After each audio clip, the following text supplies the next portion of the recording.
Hi everyone, this is group 3 and we are going to be talking about matching and non-matching to sample concept learning in rats using olfactory stimuli.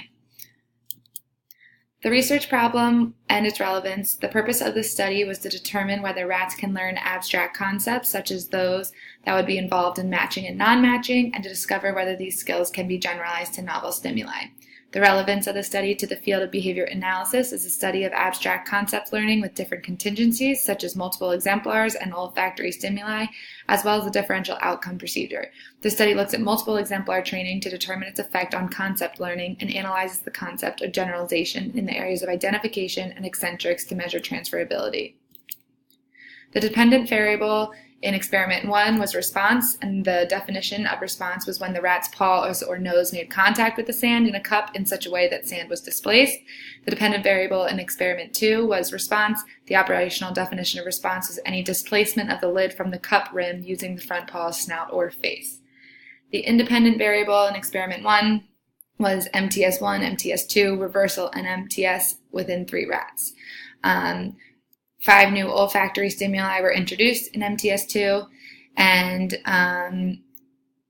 5 new olfactory stimulus were introduced in NMTS2. In experiment 2, the independent variable was phase A, phase BCD, phase EFG, HIJ, KLM, NOP, QRS, TUV, and WXY. In each phase, a new set of 6 olfactory stimuli were introduced.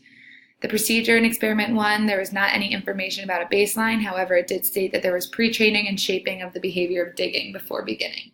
In experiment 2, there was also not information about a baseline. The pre-training procedure from experiment 1 was used in experiment 2 as well. However, the researchers also trained rats to remove a lid.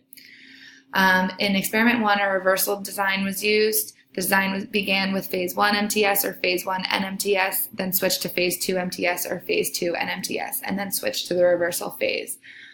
In experiment 2, daily sessions of approximately 24 trials were performed, and the rats needed to meet criterion of 2 consecutive sessions with 90% correct or better to move on to the next phase. When they did that, they were presented with 6 new sets of stimuli. If 25 or more sessions were admitted without any improvement, the rats stopped the experiment because they failed. The results of experiment 1, all 6 rats demonstrated an increase in responding from baseline through phase 2. All rats demonstrated a major decrease in responding accurately during the reversal phase. In experiment 2, 3 of the 4 rats trained with only sucrose reinforcement and were unsuccessful in mastering the baseline conditional discriminations. 3 animals developed a pattern of navigating to the cup nearest to the start location in the arena and then responding to that cup regardless of the odor stimulus it contained. The results showed partial concept learning in rats and supported the possibility of full concept learning if more odor exemplars were presented. We did not find any social validity of the dependent variable nor the magnitude of change because it does not measure anything related to humans in either experiment. And these are our references.